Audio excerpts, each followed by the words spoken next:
Et Julie Changeur se prépare.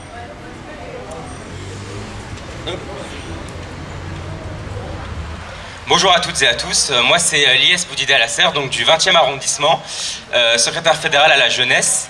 Donc je voulais vous parler de ce secrétariat fédéral qui a été créé au dernier congrès dans la fédération.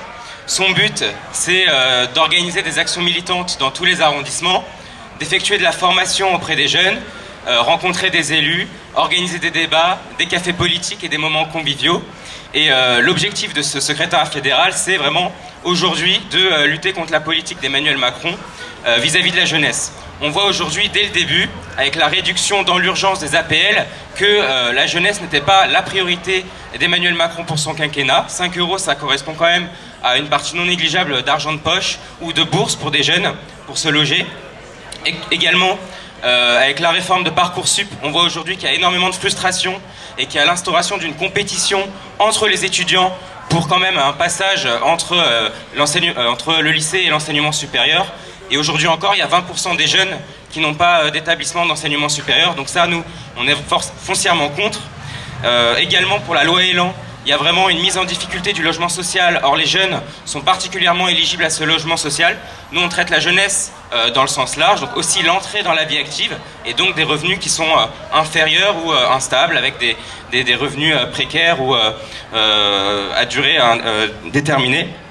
Et enfin, là, c'est un projet qui est encore dans les boîtes, c'est le service civique universel obligatoire. Donc nous, on peut louer la volonté d'offrir un moment pour la jeunesse de s'engager pour la collectivité, mais pour nous, ça n'a aucun sens de le rendre obligatoire, parce qu'il faut s'adapter aux situations particulières des jeunes.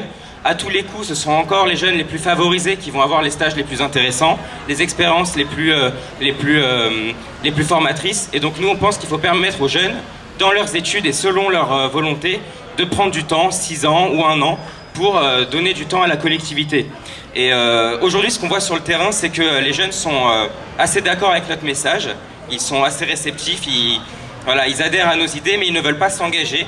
Ils considèrent que la politique, c'est pas fait pour eux, ils n'ont pas forcément conscience aussi des enjeux qui se présentent à eux. Et nous, notre objectif, c'est ça dans la fédération, c'est de dire aux jeunes, si vous êtes d'accord avec certaines de nos idées, rejoignez-nous, ou à minima, donnez-nous votre contact, tenez-vous au courant de ce que nous organisons, et un jour, on pourra prendre un verre pour s'engager concrètement sur le terrain.